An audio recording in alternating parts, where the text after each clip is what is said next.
Hai Sobat Bukan Sekolah. Di part sebelumnya, kita udah bicara tentang ketakutan.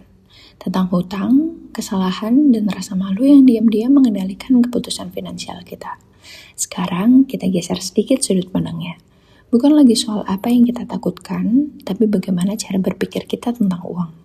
Karena menurut Paul Podolsky, perbedaan terbesar antara orang yang terus terjebak dan orang yang merasa lebih bebas secara finansial bukan ada di jumlah uangnya, tapi ada di cara memandang uang itu sendiri. Paul membuka dengan observasi sederhana tapi menusuk.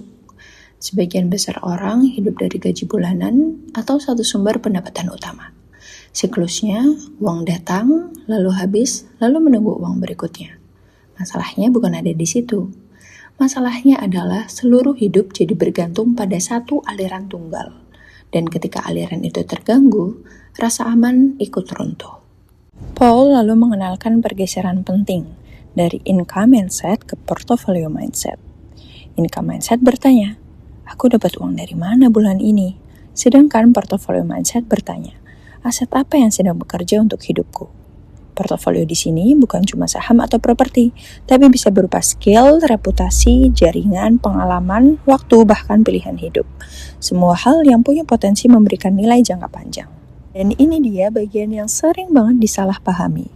Paul nggak bilang orang sukses itu malas, tapi ia menekankan bahwa mereka tidak menggantungkan hidup hanya pada tenaga hari ini. Mereka selalu bertanya, apakah yang aku lakukan hari ini punya dampak ke depan? Apakah keputusan ini menambah atau menguras energi hidupku? Apakah uang ini membeli kenyamanan sementara atau kebebasan jangka panjang?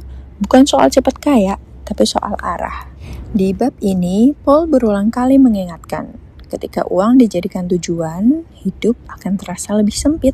Tapi ketika uang dijadikan alat, hidup mulai terasa lebih luas.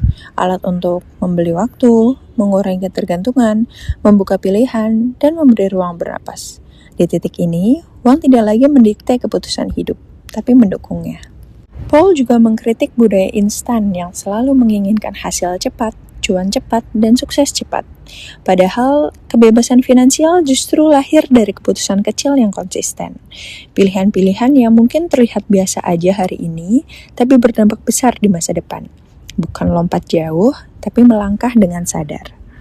Dan pesan inti dari part ini adalah, orang yang tenang secara finansial bukan orang yang gak punya masalah, tapi orang yang gak panik setiap ada perubahan, orang yang gak bergantung pada satu sumber pendapatan, dan gak menilai diri dari angka semata. Seperti kata Paul Podolsky, uang adalah alat untuk membangun hidup, bukan pengganti makna hidup itu sendiri. Dan setelah kita bicara tentang cara berpikir individu terhadap uang, pertanyaan berikutnya muncul. Kalau pola pikir bisa membebaskan, kenapa masih banyak dari kita yang tumbuh dengan rasa takut miskin? Jawabannya nggak selalu ada di diri kita. Dan di part 8, kita akan bicara tentang sistem.